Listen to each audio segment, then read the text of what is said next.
Welcome to the Living in Truth podcast, the space where faith meets life and where we journey together through the truths of our time. I'm John Lefrandt.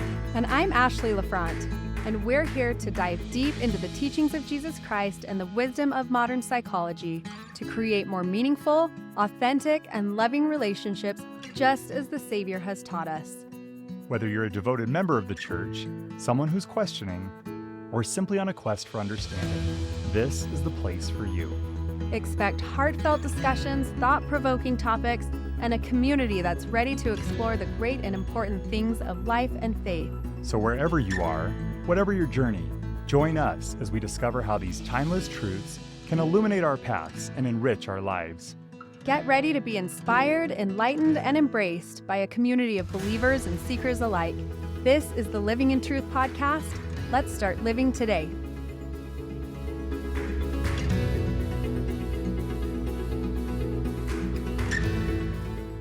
Hello, everyone.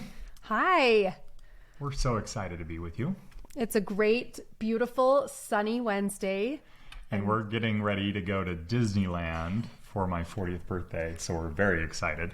Yes. You know when they say your life always ends up in ways that like you're surprised by? I didn't know that I would ever be a Disneyland family, but we are. So we are. And that's as a result of John. Yep. But it's okay. I'm the Disneyland dad, and anyways, I'm excited that the whole family will appease me in my request to go to Disneyland for my 40th birthday, which is this Friday. And so as a result, we are recording a few days early. We won't be in town and thought, okay, let's get this done before we leave. So we're excited to have this conversation today. And this originally was going to be a discussion that we wanted to have together with covenants as we were reading the scriptures. And that was feeling very overwhelming. And so due to my wife's guidance, she said, let's break this up into two parts. We broke it up. I was like, I don't know if the episode will ever end if we try to tackle both things because we had so much to say. And so, but there's a lot of good content, a lot of good conversations about pride.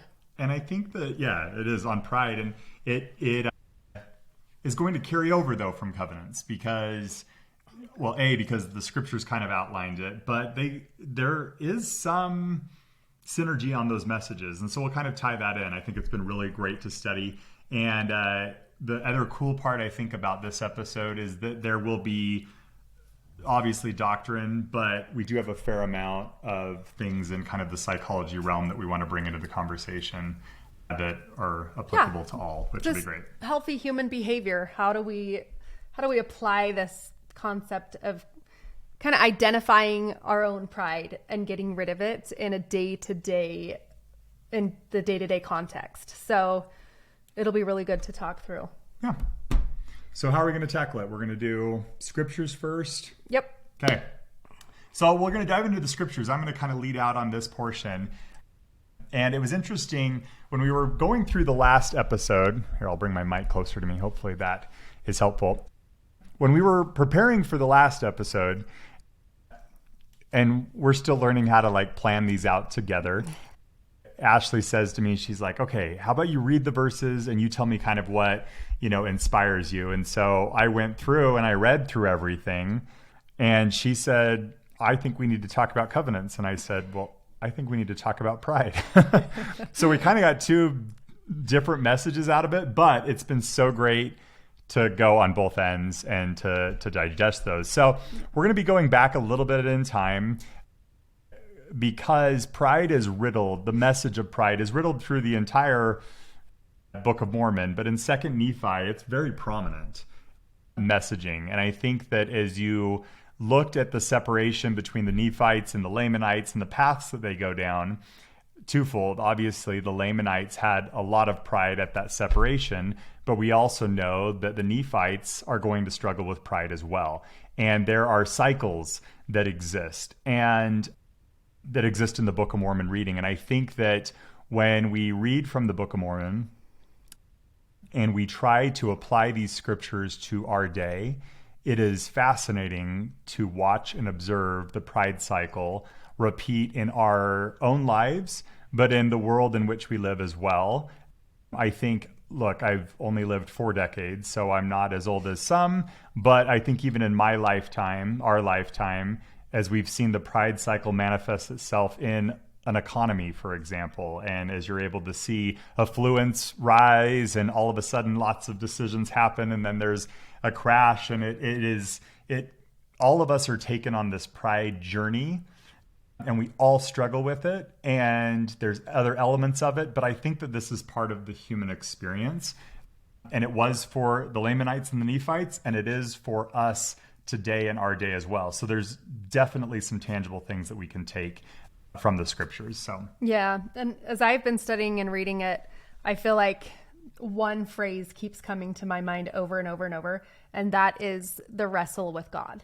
And I feel like as I've read it in the scriptures, but then studied it on a human behavior level and exactly what it looks like and how many ways that pride can take shape in our lives, even totally unknowingly or naively, I just look at it and I'm like, this is really our human wrestle with God, to like reconcile who we are, who he is, our trust in him, his will, our will, coming together. Pride kind of encompasses that whole journey of reconciling with God and just unifying with him. It's like getting rid of all the rough edges or the diamond that has to be pressurized to become crystal clear. This is the pride that we're working out that exists in all of us. And so it's such an important thing to talk about.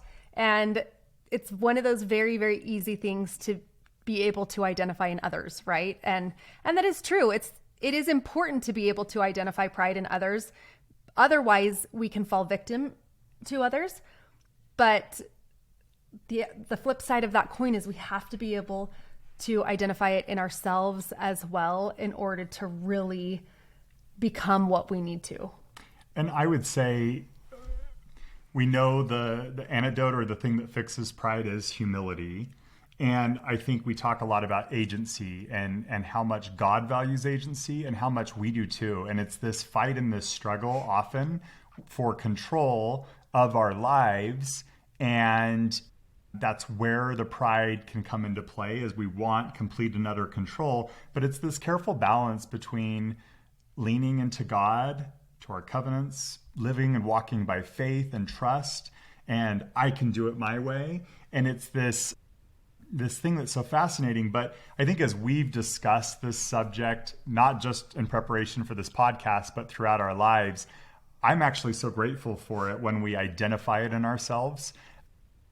I feel like a burden is always lifted when I'm able to dive in, when Ashley can maybe help me see things in myself that I didn't know were there. And that happens so often with pride, as we don't realize sometimes how the pride has cankered our soul or impacted us. And I think that's the beauty of why God puts people around us, is to be able to see this and expose it and overcome it and put our trust in him. So it is all a part of God's plan. And I think leaning into that and accepting the humanness of it, I would just challenge you as we approach this subject in this podcast, that you do look at it from that lens. Look at it in your own life if you can, and be open to where you need to work on it, because when we've done that too, it's been a huge blessing in our lives. So yeah.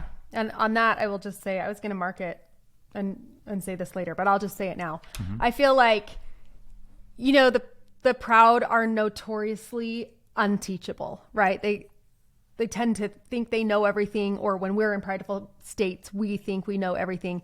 And the opposite to that, like you mentioned, is humility. And the humble are teachable. Mm-hmm. And I look at my moments where I've experienced the most joy in my life, and that is where I've gained wisdom and true knowledge. I've been taught something that's different than I knew before, that's going to impact my life for good. And I can make changes in regard to this new thing that I've learned to help me be happier, and, to help you be happier, our kids. I identify something and it's like this light bulb goes off and I'm like, oh, I get to grow in the wisdom in a way that will make me happy and joy filled. And so when God says that his purpose is to bring about joy in man, like that joy only comes through learning and being teachable, don't you think? Absolutely. And so really, like the greatest joy.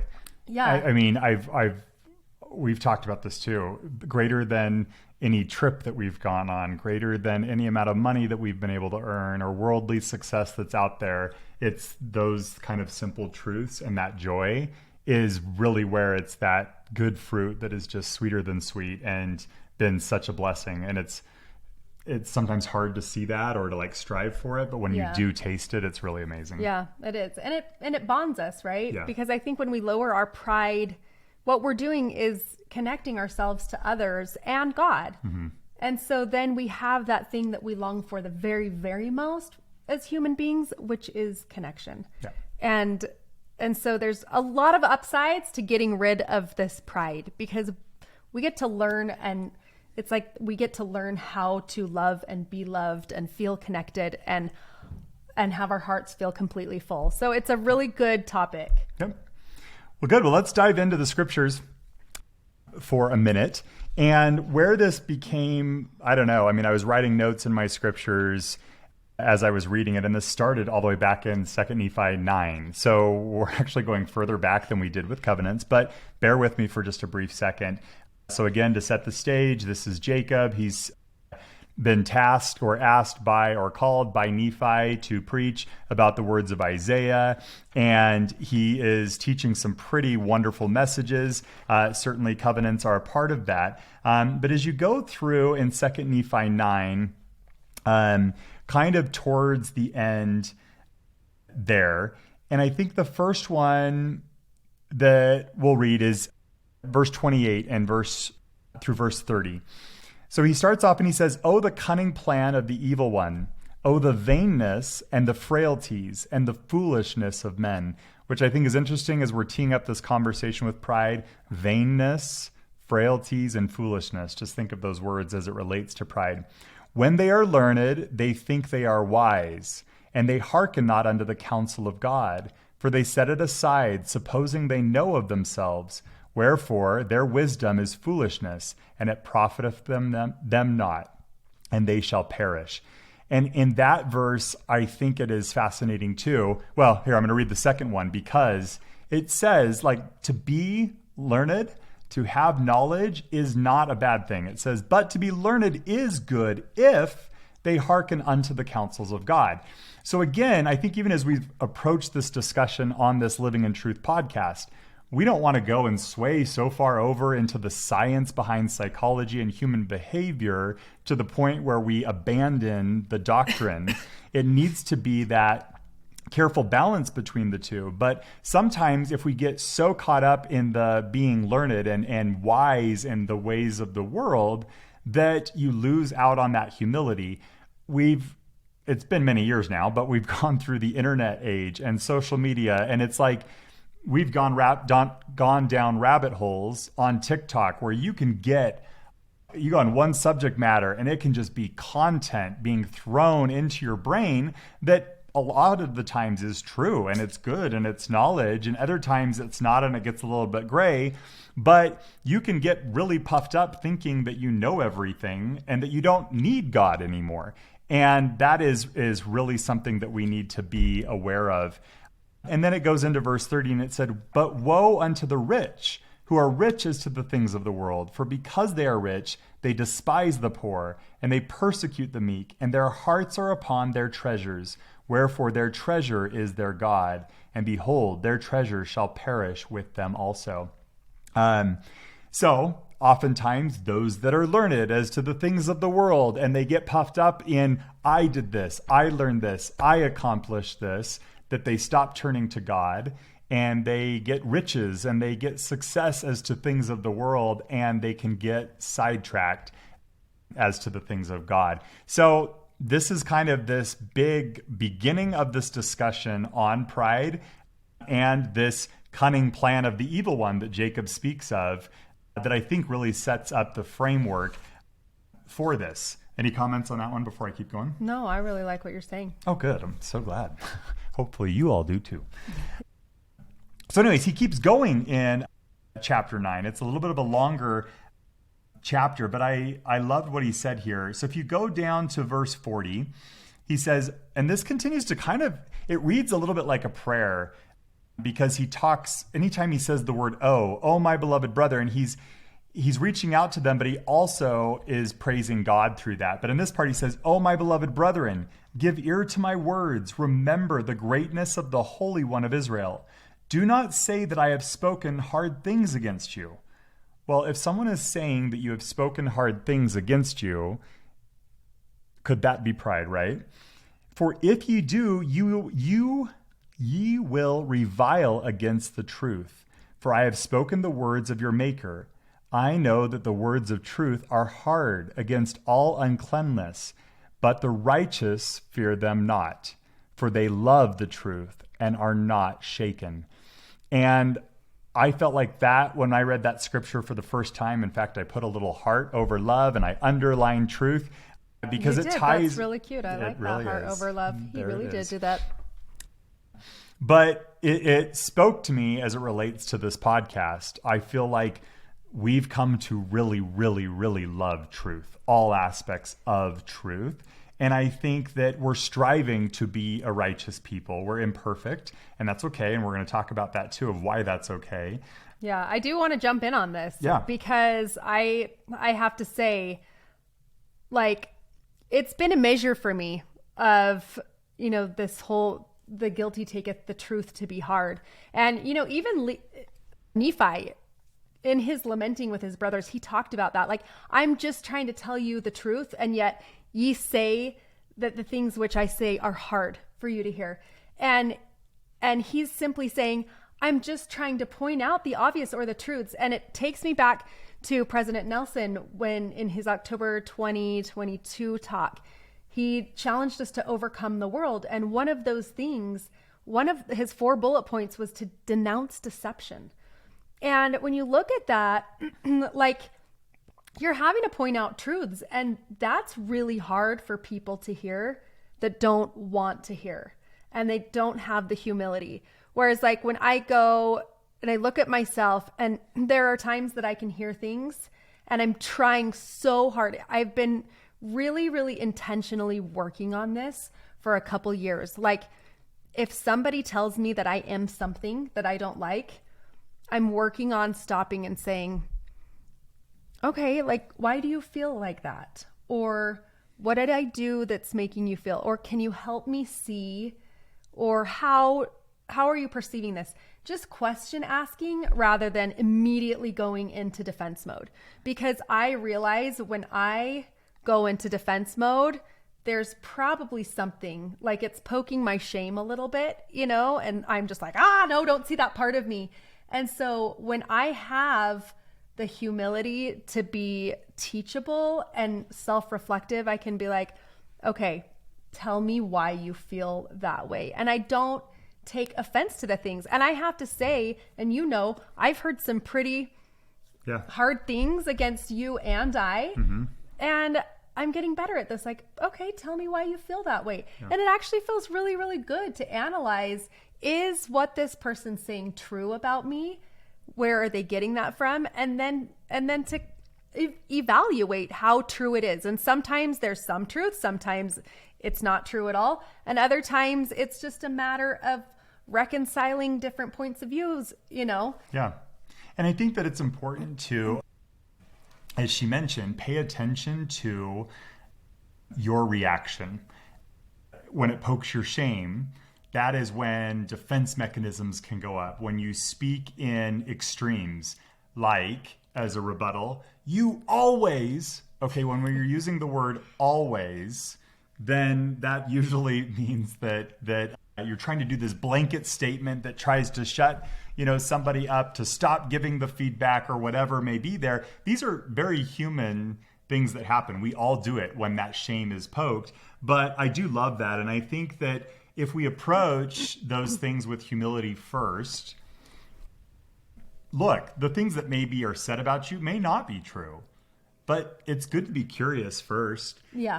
And then I think especially if it's people that you love and that you trust, and they're giving the feedback, even though it may be hard to hear. As I read this in the scripture, the righteous fear them not.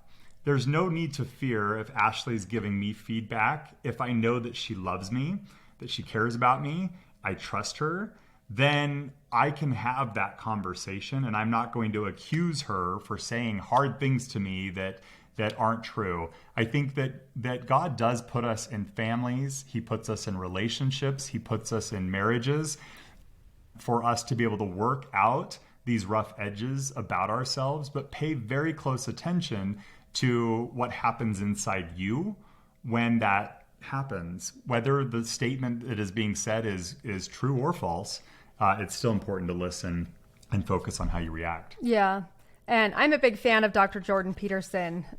I follow a lot of different, things that he says, and it'll just pop up in my feeds, or we own a couple of his books. But he often talks about this. Like, if you have somebody that you love and they are clearly making decisions that are going to take them down a path of destruction that will lead them to just more hurt and pain and sadness in their lives, you have a moral obligation as somebody that loves them to say, hey, I'm worried about you. Like, you're doing this thing that's going to cause you pain.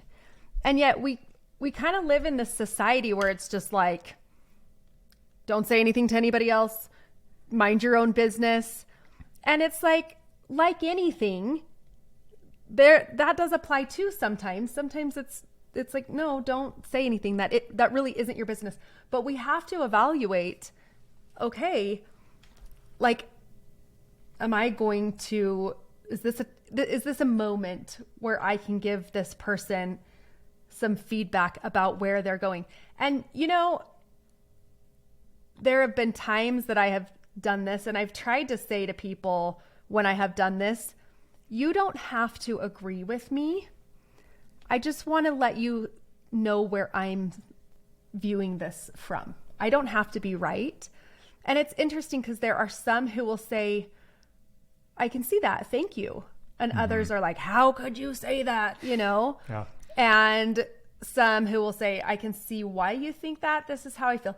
Right? If there's a conversation about it, but two people that really trust each other can have that conversation. Usually a guilty person is going to be like, I can't believe you would ever say that to me, Well, and a lot of it does. We can do things to help set up that conversation in the right way. Ashley knows this. I'm a big fan of the book, Crucial Conversations. We have one of the authors actually lives in our neighborhood, but I'm a big fan of it.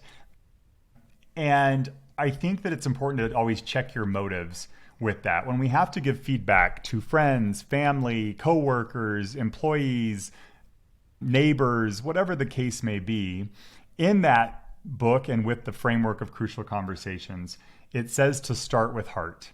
And I think that I love that because it's intended to diffuse and say, let's start with the core of what's brought us together. And it's because I love you and I care about you. Like, if that's the motive behind the feedback or the kind of hard conversation that you're about to have, if you start with the heart first and you both get in that place, then it should go well.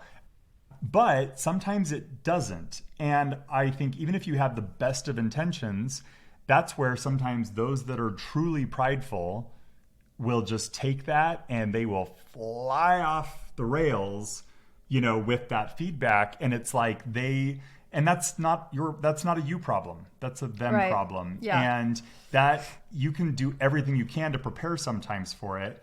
And sometimes it's just really hard to be able to work with people in that environment. But I loved just the concept of start with heart, and also just focusing on what is your motive at the end of the day. It's not to demoralize or humiliate or offend. If it's truly that you care about them and there's a reason why God has put them in your life, then I think you just do the best job that you can with it to try to overcome that. For sure. And it takes practice, right? I feel like we have both learned this art. John's really good about the starting with heart thing. I'm trying to become better at it. But it is a really important part of the equation, especially where somebody probably really is guilty, but they're not quite seeing it. They're going to need that heart. Whereas like somebody who's not really guilty, I've had I've had that moment where like they're coming at me and I'm like, I know I'm not guilty of this thing, but I'm going to allow them to be mad and still have the conversation. Why do you think that? Mm-hmm. And so it is, because there's a lot of delicate situations. And when I'm in a delicate place, I really do find that I need that heart of like care and compassion. You're really, really good about doing that, of just like, let's talk through this. I love you. I believe the best in you, but we need to talk about this thing. And that is an art to growing that. And I haven't always been good at that. No, that's true. You haven't. And neither have I. Yeah. And it ebbs and flows, sometimes we're really good at it. And sometimes it's like, yeah, even when we know it, yeah, because we are human, we make mistakes. And John and I have a really good marriage, and we don't fight often, but we don't never have arguments. Well, what was it somebody said too? Sometimes when you fight, it's because you care so much about something that you're that passionate about it. So I appreciate that, but there's a better way of doing it. And that's where we can follow the example of Jesus Christ. We can follow other great people that help guide you down that path. There is always a better way, and we are human and we make mistakes. Yeah. And every disagreement is an opportunity to be like, okay, how am I going to do that better next time? And sometimes we just do it really well. Yeah. Many times we do. Yeah. And I think that like, that's where the scriptures, as we've tried to be way more, better about reading the scriptures and really contemplating it and digesting it. And this has been a great format because we're drawing from a lot of different places and resources to help amplify these scriptures and have them come to life for us. But it helps us, right? I mean, it's like if I'm reading about pride and I'm studying about pride and I'm being reflective about pride, and then I'm going to the temple and I'm meditating and praying and really trying to learn how I can be a more refined version of myself, I will get better with it. And then when the storms of life come and when we're at our wits' end at things or we're upset, we generally can be more successful with it because we've done the work that God has put in front of us that makes us better. So just to dive back into the scriptures a little bit more, and then I want to spend some time on a lot of the work that Ashley's done with these other books that support this. But if you look at the beginning of chapter 12, again, we're talking about Isaiah, but it says, Isaiah sees the latter-day temple, gathering of Israel, and millennial judgment and peace. The proud and wicked will be brought low at the second coming. Well, we know through a lot of prophecy and scriptures and teachings that we are living in those last days, that we're preparing for the second coming. So if it's been prophesied by Isaiah and many others that the proud and the wicked will be brought low, well, what does that look like? And as you go through those verses, in verse 18 it says, and the idols he shall utterly abolish. This is God that will do that, right? In 19, and they shall go into the holes of the rocks and into the caves of the earth. For the fear of the Lord shall come upon them, and the glory of his majesty shall smite them, when he ariseth and shaketh terribly the earth. And I just think of like the chaos and the contention that exists in the world, the wars and the rumors of wars, right, that are out there. And you start to see the idols that are there that are going to be abolished because there's not a strong foundation that's there. But it keeps going down to verse 21, to go into the clefts of the rocks and into the tops of the ragged rocks, for the fear of the Lord shall come upon them, and the majesty of his glory shall smite them, when he ariseth to shake terribly the earth.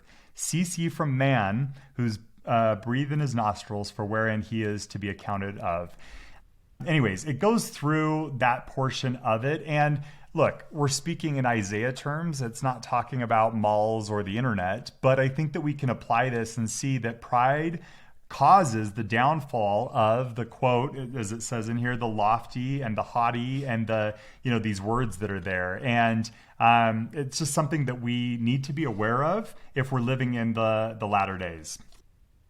So the last part here, and then let's dive into it. If you go to chapter 15, so I'm going pretty fast through all of this, but that's why if you read it yourself, there's a strong theme of pride. But go to chapter 15, verse 20, and it says, woe unto them that call evil good and good evil. And let's just stop there for a second. Ashley and I were talking about this before we pushed play on the podcast of those that call evil good and good evil. And maybe this tees up to some of your discussion, but Ashley's been good at teaching me, as we've looked at others and ourselves, that we as human beings are not all inherently good, like purely good all the time, and we're not bad all the time. And the problem is more so that in verse 20, if we call the bad good and we call the good bad, and that's what you sometimes see happening in this don't judge me world that we exist in, is we're trying to justify and excuse poor behavior and because of whatever the case may be. And so we start calling evil good and we start calling good evil. And there's a pretty big, woe is a sign of a warning here. Woe unto them that call that. And it says that put darkness for light and light for darkness, that put bitter for sweet and sweet for bitter. And I don't know, I feel that. And I can sometimes go down that path of justification too if my behavior is poor. We talked about this when we were talking about accountability with our children, that we can justify that we yelled or got upset or swore, at the kids because we're the parent and we da-da-da-da-da-da. No, that behavior is never appropriate. Don't call bad good and good bad. Yeah. So I have an example of that just because I feel like in this context, we really need it. It's like, well, what does that mean to call good bad and bad good? Especially as it relates to each one of us in our daily lives. So here's an example. This is out of one of my books. Oh, this is the Boundaries book. I'm going to show you guys this book because this book changed my life. It's this, Boundaries. Maybe describe it in case someone's listening. By Dr. Henry Cloud and Dr. John Townsend. So they take a biblical approach to human behavior and why we need boundaries. And the concept of this book is kind of boundaries or lack of boundaries is the root of a lot of our problems. And next week we have a guest coming on and the whole topic is going to be boundaries and like the gospel and how they fit together. And it's so good. So this is going to tee it up a little bit. I feel like all of these subjects kind of go together, which as they should. They're all related. When it's of God and good, it's going to connect. But this is saying, I don't know the context, but there's a couple different ways where we can just kind of get lost and call our evil good or our bad good. Fear of loss of love or abandonment. People who say yes and then resent saying yes fear losing someone's love. This is the dominant motive of martyrs. They give to get love. And when they don't get it, they feel abandoned. Okay. So that is really insightful, I think, to me, because they're givers. But what is the motive of their giving? They want something in return. They want something in return, and they want to get love. And probably they have expectations as to how that love should come to them from somebody else, right? And so are they getting their love from God? Mm-hmm.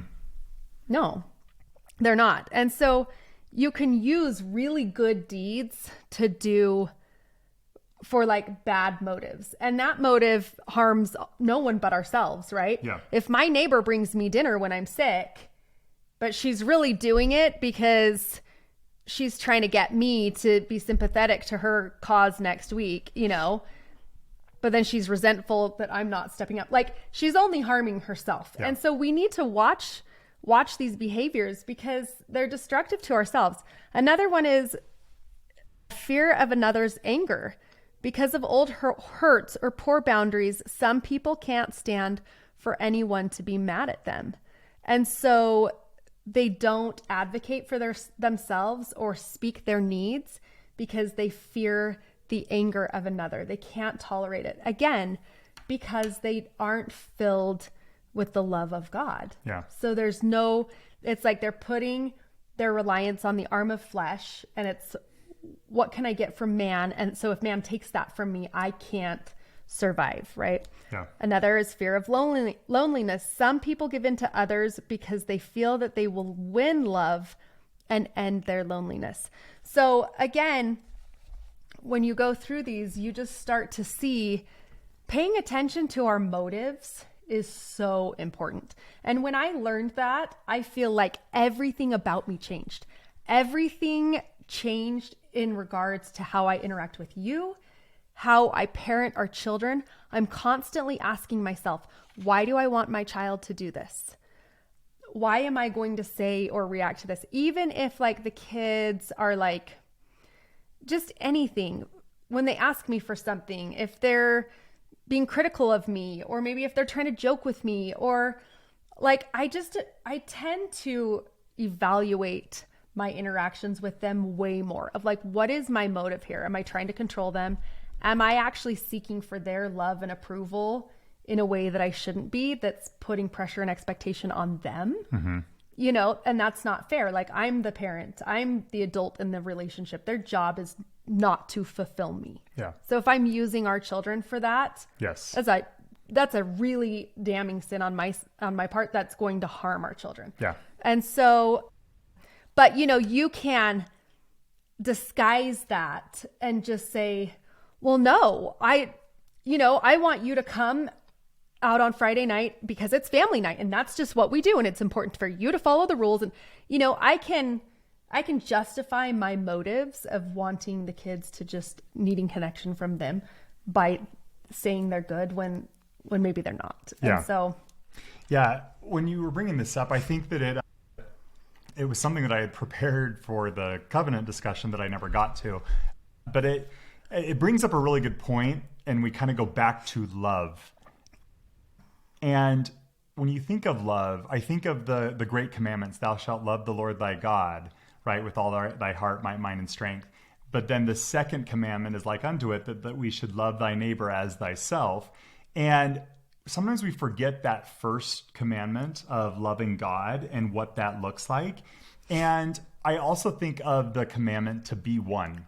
And if ye are not one, ye are not mine. And I think of our discussion last week on the restoration of the people. And all of these things are things that we're trying to accomplish in this mortal experience, is to try to come together. We as Latter-day Saints, as Christians, as just good people, sometimes we can even use the words like love, or just forgive, or stop judging as weapons that actually cause a lot of contention. I think that one thing that we've studied a lot on and we've discussed a lot is that there can be, and I don't mean to make this so bold, but it can be a form of even spiritual abuse a little bit when we use those words to weaponize or villainize or whatever. And what that really is at the root of all of that is pride. And pride is what you might be prideful in a righteous standpoint because you do da da da da da da da da. Therefore, you can tell, this person off and you can do that. And it can be so incredibly harmful. But that's where you kind of have to break down a lot of this down to a very simple form and focus on those basic commandments and what do those actually mean? What does it mean to love God with everything that you have? And I've been grateful for even the humbling experiences in our lives that's kind of brought things down to rubble, where we've then said, okay, let's deconstruct all of this and let's go to that very simple principle of what does it mean to love God? And as we do that, it does help us fulfill the second responsibility of loving our neighbor better. Well, and the thing that's in there that I love, and I feel like it has been more of a focus, but love thy neighbor as thyself. So it's really love God first, yourself second, and then your neighbor. And as I've put this into practice, I can see that the result of loving God is self-love. Like, it automatically comes. That is like the gift that he gives back. You're going to love me. I'm going to love you. Now you're full. Yeah. Now you go extend that love to others. And there is zero expectation. Yeah. No strings attached. Like, no strings attached. I don't, go do things, say that I will do a carpool or offer to bring you dinner or whatever.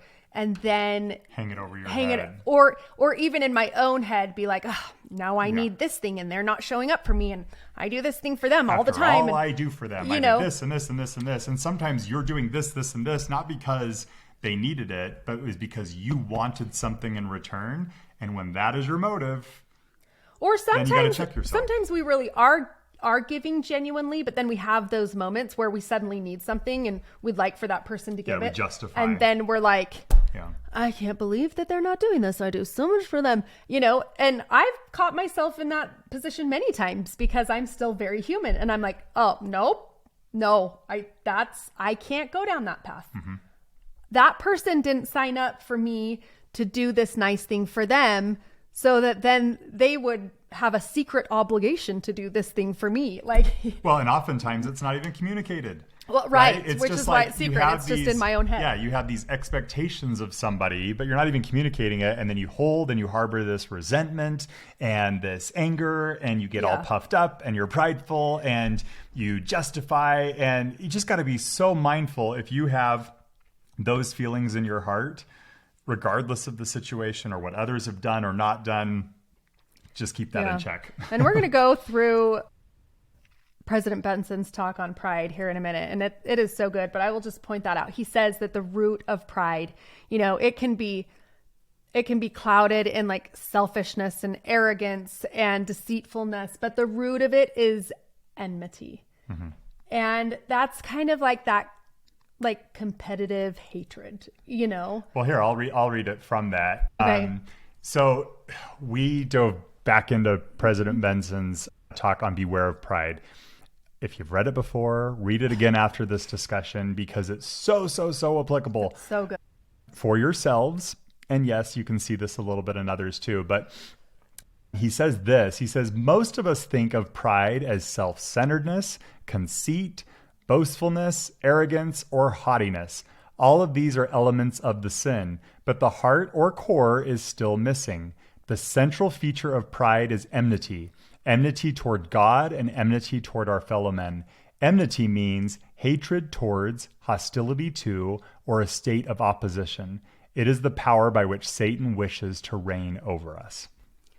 Yeah, so good. And it's effective. Yeah. And that is, what we're talking about suddenly. And it is, don't call good evil and evil good. It's like, I can say that I'm serving these people out of love. Look how much love I give. Look at what I'm doing. Look at what I'm doing. But like, I'm also exhausted and contemptuous and, feelings of resentment because I'm giving so much and they're giving nothing to me in return. And it's like, wait, that's not love. Yeah. So what is it? Because it's easy for me to be the martyr. Yeah. And, tell myself how great I am. But then you look at what is the result of love? Jesus tells us to look at the fruits. You will know everything by its fruits. Yeah. So does that love that's bringing me resentment, is that then love? Right. No. The fruit of love is fullness and joy and generosity. Those are the fruits of true love. Yeah.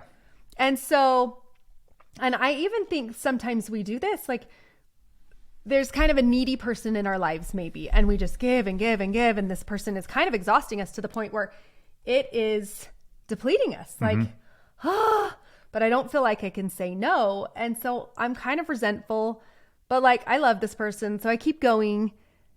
And again, I've had to ask myself, is that love? Right. No.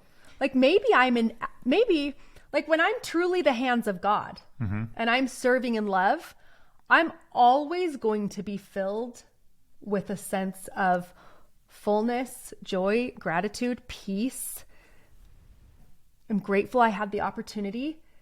But when I'm not in the service of God and I'm doing that, like my serving a person could actually be the thing that's getting in the way from them turning to God. I mean, we have seen this happen to people that have been close in our circles before, but it's almost like they serve themselves to death and they take so much pride in their ability to serve that it is all consuming. Like you can't even connect with them on another level because they're doing this great thing, right? Like, and service is good and it is loving and it is kind. But again, the motive can be so twisted and turned to the point where it can destroy a person. Yeah. You know? Yeah, totally. And so then it's not love, right? Right. It's actually self-serving in a way that's destructive. And our service, if not acting in the hands of God, can get in the way of a person.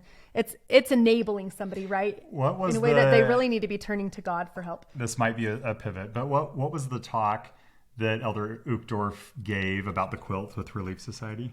Oh, yeah. It was about simplification. Yeah, it was just on simplification. And then simplicity. He gave the example of the Relief Society teacher that then did a quilt that said like, simplify. Or hand stitched. And it was all into the quilt. They simplify. labored over it so that they could look like this amazing person in front of the Relief Society and that they had labored over this lesson. And it's like, what was the motive at the end of the day? Was the motive because you wanted people to think that you're so amazing for making this quilt, you know, and so it's I'm just old a subtle enough. example. I remember those Relief Society days where it was all about what beautiful, you know, painting are you going to bring to display in the flowers? And, you know, it became this like competition of who could present the most beautiful lesson with all their handouts and things. And, you know, and I'm so grateful that we've had the wisdom, or, you know, our leaders have had the wisdom to be like, no, let's really simplify. We're really getting in the way of the pure gospel, which is a good example of how we operate on a lot of fronts. We complicate things and we say that we're doing one thing and we're not at all. We're doing the next, which is where you just have to have a lot of gratitude for Heavenly Father that like we are all guilty of this a lot. And he just like patiently probably smiles and loves us through and allows us to learn and grow. Because that's such an obvious thing now, looking back at how... Well, it is for us, but it's not for everybody. I think when you look at different generations, and again, we talked about this in the last episode, but for some of them, this was their survival mechanism. Their image, their whatever in the community was such a point of their survival. And so they did a lot of these things. And for us, we can look at that and go, well, that's silly. Why would they waste all their time making a quilt that says to simplify? But I think we have to be compassionate on that too. We're still trying to deconstruct the cultural sides of previous generations. And I think we just need to acknowledge and respect like where they've come from. But yes, we do need to deconstruct it because it gets in the way of our spiritual growth if we're letting... Even though our intentions may seemingly be pure, when we look at the underlying side of it, of what is our motive, and if we're really just trying to make it seem like we're the greatest and the grandest and the best and the most spiritual and the most righteous and the most whatever, it can cause major havoc on a family system. And that can be very problematic. And it stops your children's growth in the gospel. Their testimonies stop because it doesn't feel right. It generally, like, you know what I mean? It can feel like, I don't know, damnation because you're not progressing. Right. So I just wanted to read this again out of this Boundaries book. It says, feelings are also a warning signal telling us that we need to do something. For example, if you are angry at somebody for something she did, it is your responsibility to go and tell her you're angry and why. If you think that your anger is her problem and that she needs to fix it, you may wait years. Your anger may turn to bitterness. If you are angry, even if someone else has sinned against you, it is your responsibility to do something about it. And I really like that, especially as it relates to marriage. I feel like, you know, being unified as a couple it takes a lot of work and effort, and there's a lot of struggling marriages out there today. And it's been really helpful to recognize, if I'm angry with you, that's actually on me. There's responsibility on my end that needs to happen. And we have a lot of problems arise when we make other people responsible for our needs, and then we blame that person for our needs not being met. And to go back to the contempt, the Gottman Institute, at one point they did a study of, you know, all kinds of different struggling couples. And they said that they found that there was a lot of success in healing and repairing the marriage, except for those with one common denominator. And that common denominator was contempt. And what's the definition of contempt? I actually don't know. Why don't you tell us? You keep talking and I will Google search it while we're talking. Okay. But when I think I think I know, but I just want to make sure that we... Yeah, when I think of contempt, it is, I think, a synonym to enmity, right? It's just like that kind of disgust and just... It says contempt, the feeling that a person or thing is beneath consideration, worthless, or deserving scorn. So example, he showed his contempt for his job by doing it very badly.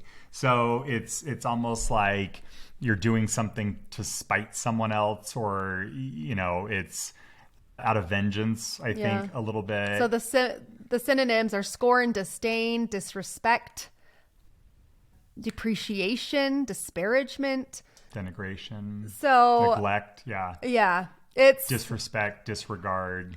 Yeah, it's basically like, I don't care about you. I don't. Yeah. Your feelings do not matter. Yeah. I'm above you. I care about me. And I think that it's so important to again acknowledge that even in a spiritual context, you can get so on your high horse about how spiritual you are. Well, I do this and this and this and this and this, and that you're just this lowly person down below here. Yeah. Like we see this in marriages too, where it's so lopsided and it turns into contempt. Like, right. So the spiritual path, again, can be where pride can wreak its havoc.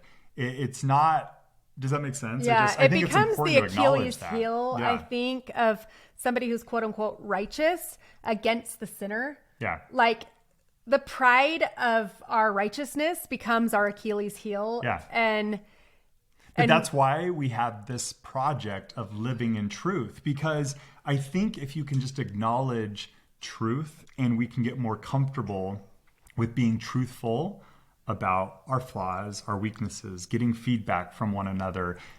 Trust me, we've gone through this a lot.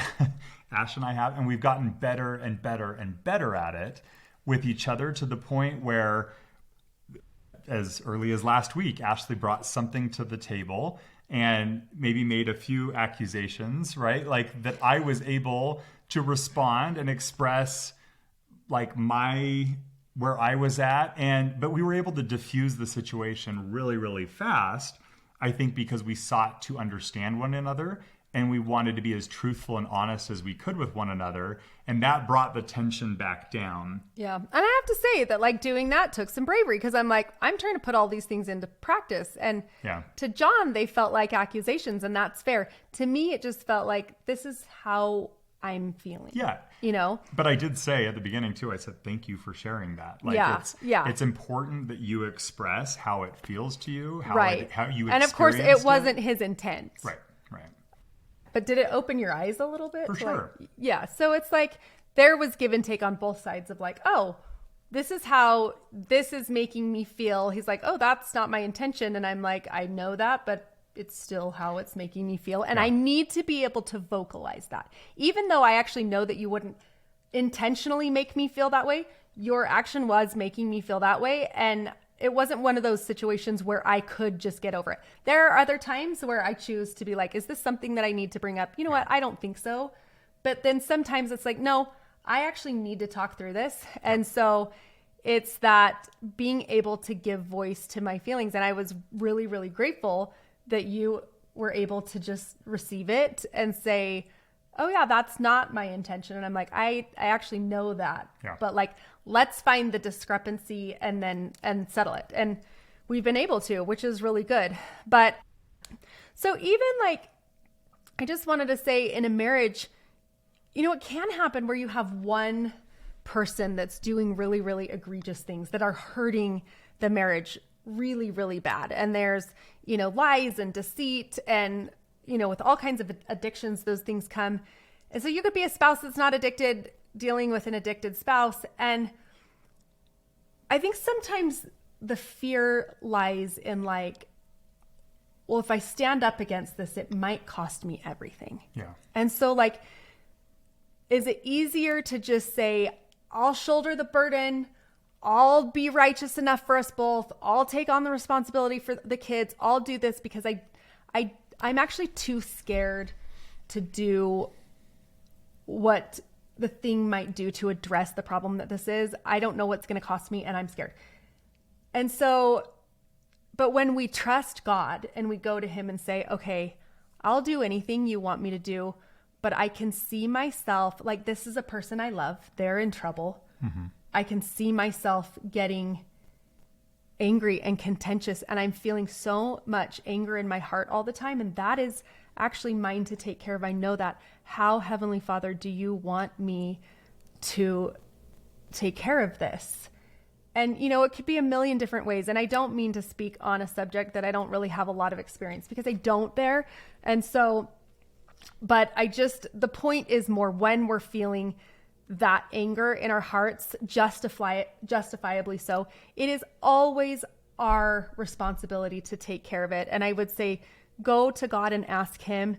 But also, when you're dealing with tough circumstances, there's a lot of really amazing professionals out there who have a lot of knowledge on this subject. And when you're willing to tackle the problem and take whatever path God guides you to, I just think, go get help. Well, I think where my eyes have been so open in the last few years on that front, like, we're big advocates of therapists. Yeah.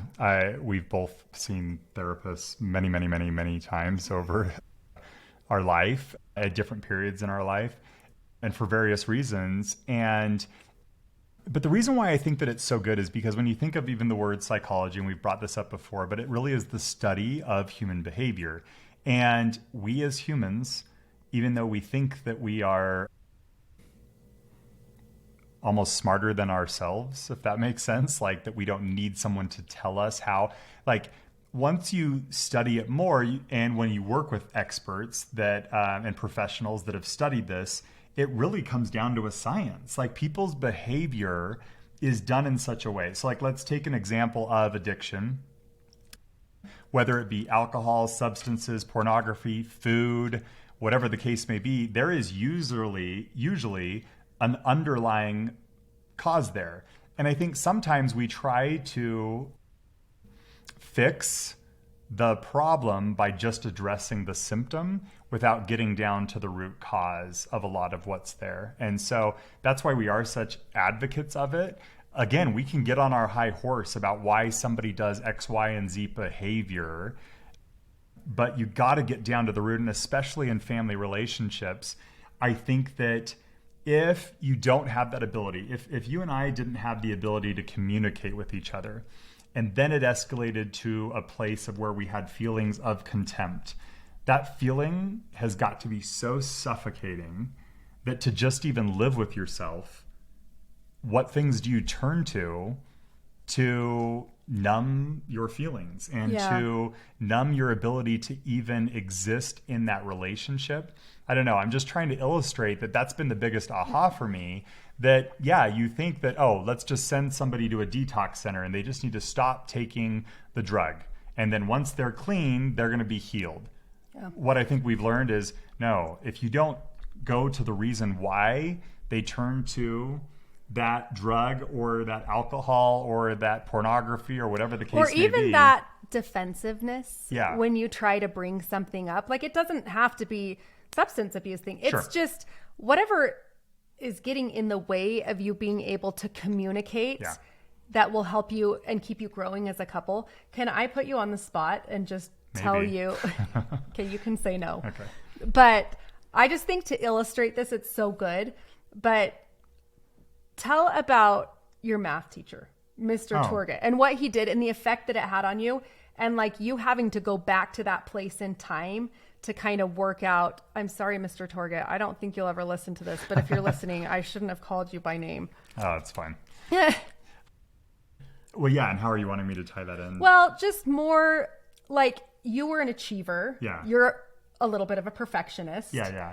And those, by the way, are not exactly healthy things. Like, that is the way I cope with some of my hard feelings and humanness within myself is I tend to hyperachieve and hyper perfect things, but it really is me avoiding sometimes the root problems that I'm feeling. Right. Is what Well, you're saying. perfectionism can come from like a fear of failure and a root cause of like worthlessness. Yeah. So it's like you have to prove. Yeah. And you've kind of had to overcome that and battle that. And I still am. I mean, I'm a recovering people pleaser. I'm a recovering perfectionist, right? I don't know. You said to lay that out and you can kind of diagnose it. But when I was in, I think it was the 10th grade in high school, I was a super social person, had lots of friends, and I was in a math class. Math was never really my strong subject. And so I was always really chatty. And the teacher, I don't know, from the beginning of the semester just kind of had it out for me. And I could tell that. But we had the first math test of the semester, and I didn't get a good grade. I got a D on the math test. And what Mr. Torget did, and I'll call him by his name. If you'd like to talk to me, Mr. Torget, about this, we absolutely can. But he went, and of everybody in the class, he took my test and he posted it up on the whiteboard so that everyone could see it. And like marked it in red. Marked it in red so everyone could see my grade. And then he kind of called me out, and he said in the class that I was not going to amount to anything. He's like, I can just tell people like you aren't going to amount to anything, because I was social and probably wanted to be popular, wanted to be liked. And so I was maybe not being respectful of him for sure in that class, but he chose that opportunity to completely smash me. But through my life, that had debilitating effects for sure that I've had. Especially John grew up in Seattle, and so was highly, highly educated, high achieving communities. Yeah. A lot of his friends, went on to, they were all very smart and received higher education. They do really well. So he was kind of in this like fishbowl of really successful people, and to have a teacher say that. Mm-hmm. And there's a part of you that believed it, right? Like sometimes we can hear messages about ourselves and it's like, meh, whatever. But we do come to earth with those weaknesses of believing certain messages. And that was one that you believed, like, oh no, maybe I'm not going to amount to anything. And then in high school, you were hospitalized with anxiety. And what was like the talk track? Well, it was a fear of failure for sure, and just perfectionism. And so it was, if I don't get this grade, I'm not going to get into this school. If I don't get into this school, I'm not going to be able to, meet my wife. If I don't meet my wife, it was like this, I would go down this catastrophic, thinking, and it would be so debilitating for me, to the point where, it was really, really hard to deal with. Yeah. So anyway, I only bring that up because as we've worked through things in our marriage, and that's been hard for me because I see John in I just think he's the most amazing ever. Like, I do know that he has weaknesses, but it's been hard for me to see those places sometimes where he doesn't totally believe in himself. And I'm like, what? And this was how can you not? This was an early experience in our marriage too. This is how long this lingered, this math experience. But then I got into BYU, which is a very difficult university to get into. I served a 2-year mission in Japan. I learned, I won't say fluent Japanese, but I had to memorize 1,600 Japanese kanji characters. Pretty fluent. I mean, and I was acting as an interpreter at different meetings and doing all these things. I came back, I was teaching Japanese. So it wasn't like I wasn't a very intelligent person. But I got all the way through BYU, got like a 3.9 accumulative GPA, got into a competitive program, was very, very successful in all of that. And the last class that I needed to take was a 0 credit math class because I didn't get the minimum expectation on the math portion of the ACT. And you had tested out of the other math credits through Japanese. I didn't have to, but they still made me take a 0 credit math class. I had finished my entire degree. I had already walked and done graduation, and I waited an entire year, and I went to the Salt Lake Center to take the 0 credit math class. And Ash can attest, I was his tutor. She was my which tutor, and I was the most afraid not great of at math. not passing my zero credit math class of any classes at Brigham Young University. So it had that level of impact on me, and we've really had to work through that over the years. But it's kind of, We were married at that point, and I just remember saying, John, this is not, you're going to be fine, you know? And I'm sitting on the bed, I'm like reading the math books with him. You know, I'm not that smart, but it's a zero credit math class. It's not that hard. You know? And he was so nervous. And anyway, but you can see my degree right there, though. There I did actually get the paper because I did the zero credit math class. But all I'm saying is, you know, in certain times, these things crop up. And I have my own stuff. Trust me, we have worked through my own stuff. And I love it when, what scripture is it? Ether 12:27. I give unto men weaknesses. And that ultimately those weaknesses can become strengths. And so it's like we are given these weaknesses and limiting self-beliefs. But before we really look at them and address them, I think we feel shame about them first. And we feel fear and we feel inferior. And so we try to cover them up. We hide from God and even ourselves and each other over our points of shame. And we do that through often our pride. We feel like we are unworthy or unhelpable, or we mask it by becoming like overly arrogant, like, oh, nothing's wrong with me, you know? And so it's really, really important to kind of go and look back at like, what are these things about myself that are causing me to feel shame or insecure, and go back and think of like the first moments in life that we felt them, because those are probably getting in the way of how we are reacting to each other in our relationships, in our marriages, in our families, in our communities. And I think that it impacts our ability to feel the Spirit. Oh, for sure. You know, like if we're letting those things canker our soul, there's something about being vulnerable and submitting our will to God and saying, I am weak.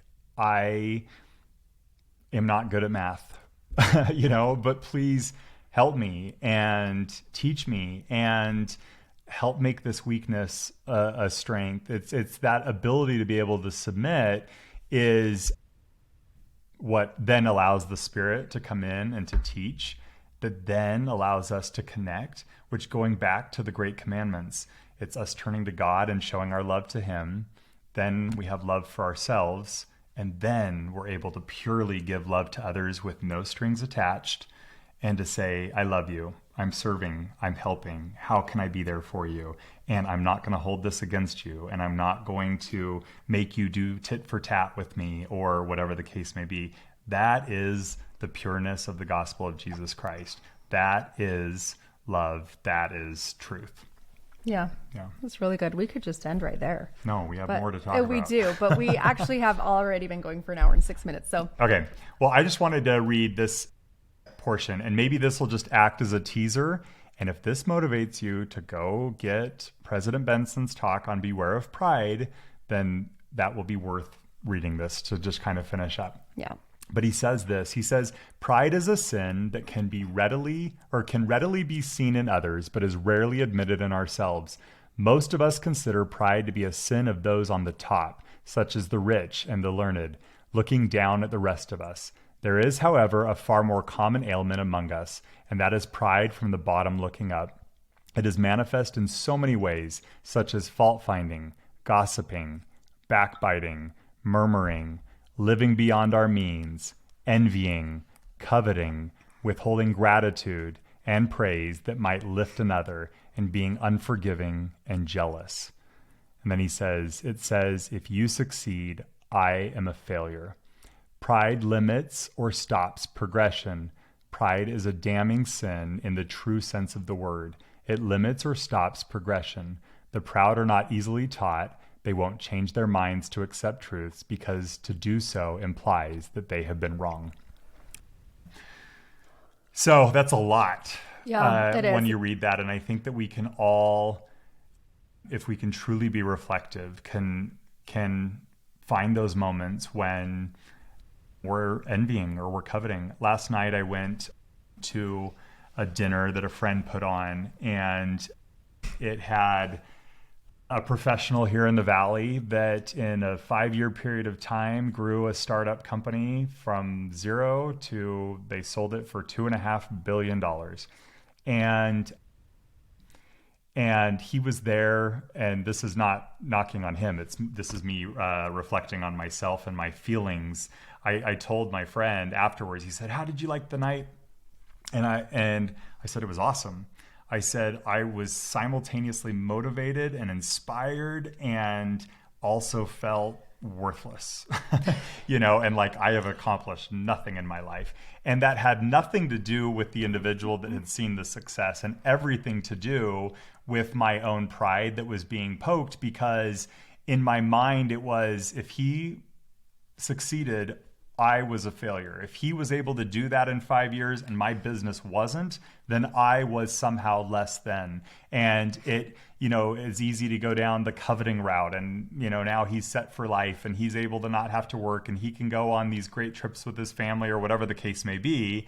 And that's that bottom up pride. And I felt it last night. It impacted me. I came home and I talked about it, and and I've been kind of working through it this morning, not even relating it to this discussion, but I was grateful that I'm able to have the knowledge that's out here and for me to recognize that that is pride, and that if I keep going down that path, that will be a stumbling block for me, instead of me being grateful for my very unique and independent journey that Heavenly Father has me on, and that there's different amazing blessings and accomplishments and things that I'm learning, and not so that I can be puffed up and rub those in anybody's faces, but that I can learn, and it's that journey. And there's really no amount of success, no amount of money can teach you those things. It truly is that humbleness and being able to just submit our will to our Heavenly Father and say, "Teach me." And I'm so grateful for all the moments that I've been able to have that. Yeah. And just on that front, he really did come home and he was just like, wow, like I'm really not doing the job that I should be or could be or whatever. And we did kind of have that conversation. And I reminded John, this earth life is full of adversity for all of us. And so you got that guy's like biggest win. Mm-hmm. But somewhere in his life, he has adversity that he didn't tell you about. Sure. And so let's reevaluate our life. Let's look at our blessings and where our biggest wins are and our adversity. And I feel like that did actually help to settle and just remind you, like, I don't know what his adversity is, but it must be there. And like, we're actually okay with what ours is. And there's a lot of gratitude in the things that we have. And I'm just like, would you take away our biggest wins for like an unknown other $1 billion, Of course not. And it was like, no. And again, that's not to say like that's incredible. That's amazing. But we can just get caught in that trap of sometimes feeling like, oh, that person's success, I don't have that success. And we forget about all the other parts of life, and that this human experience is full of all kinds of opportunities for every single person to, have adversity and challenges that they grow through. And so just that gratitude for what we do have is where it really helps come in and create that humility of like, oh yeah, I do have all of these really amazing things that I would never, trade for anything. Yeah. Well, just like on any other episode, for us, one of the greatest joys of this so far, this journey, has been hearing from you. And so if you have things that you're learning, this is a project. We're still learning. And if there's things that we said that you want to contribute to that conversation, send us your quotes, your scriptures that you've read, the things that you've learned. We're very, very open and want to have an engaging dialogue.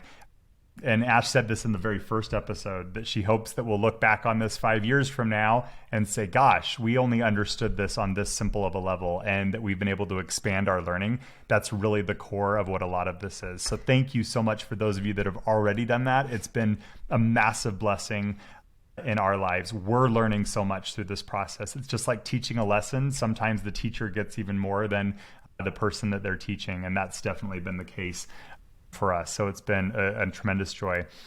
And then, you want to tee up maybe our guest for the next episode, because that next episode we're going to have a guest, which will be a new kind of addition for this format. Yes. Our next guest, her name is Rachel Wood.